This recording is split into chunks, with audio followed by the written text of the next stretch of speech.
આપણા પછાડી જે ખાડી દેખાય રહ્યા એમાં આપણે ટીકા કાઢવાના છે.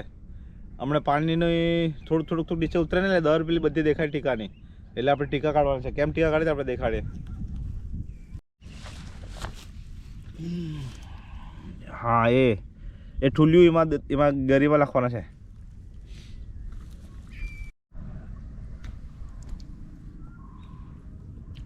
એ ધરમાં લખીએ હા આપણે, પછી કેટલા નીકળ્યા કઈ કેમ કરે ખાઈ નાખી જાય તે બીજું આપણે.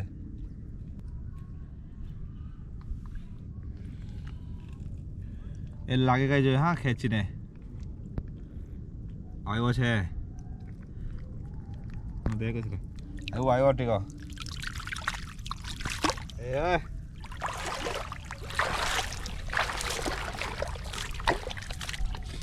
એ જો ટીકો